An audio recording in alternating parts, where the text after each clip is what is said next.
पालघर जिल्ह्यातल्या बहाडोली गावानं स्वतःची एक वेगळी ओळख निर्माण केली आहे। कधी काळी रेतीसाठी प्रसिद्ध असलेलं हे गाव आता जांभळं गाव म्हणून पंचक्रोशीत प्रसिद्ध होऊ लागलंय। बघूयात या गावच्या जांभळ्या रंगामागचं गुपित। पालघर जिल्ह्यातलं हे बहाडोली गाव जांभळाचं गाव म्हणून या गावानं आपली ओळख निर्माण केली आहे। जांभळाच्या हंगामात या गावात दरवर्षी लाखोंची उलाढाल होते। इथल्या काळ्या टपोऱ्या चवदार जांभळांना वसई, पालघर, मनोर इथून मोठी मागणी असते। सुमारे 2000 लोकवस्तीच्या गावाचा मूळ व्यवसाय होता रेती उपसा करण्याचा। मात्र आता या गावातील प्रत्येक घर जांभळाची शेती करू लागलाय। बेडणीच्या मदतीनं हे गावकरी जांभळं पाडतात। त्यानंतर काळी टपोरी जांभळं वेगळी करून ती बांबूच्या टोपलीत भरून बाजारात विक्रीसाठी पाठवतात। एका टोपलीला 600 ते 700 रुपयांचा भाव मिळतो। 6 वाजल्यापासून जांभळं तोडायला सुरुवात करतोय।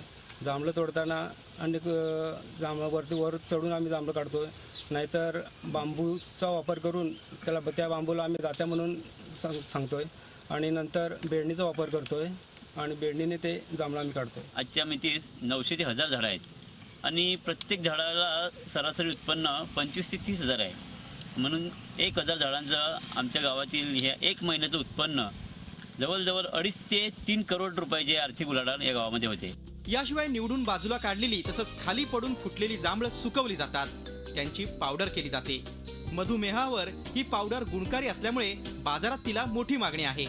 एवढं मोठं उत्पन्न असून या गावाला जोडधंदा म्हणून हा शेतीचा आम्हाला एकदम दुय्यम पीक आहे, पण शासन याच्याकडे पाहिजे तसं लक्ष देत नाही। मे ते 15 जून हा जांभळाचा बहराचा कालावधी असतो, त्यामुळे या दिवसात जांभळापासून या गावाला भरपूर उत्पन्न मिळतंय।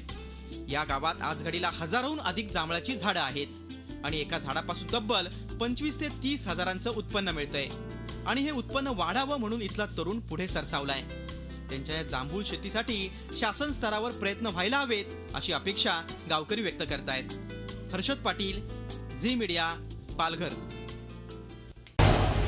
झी 24 तास रहा एक पाऊल पुढे।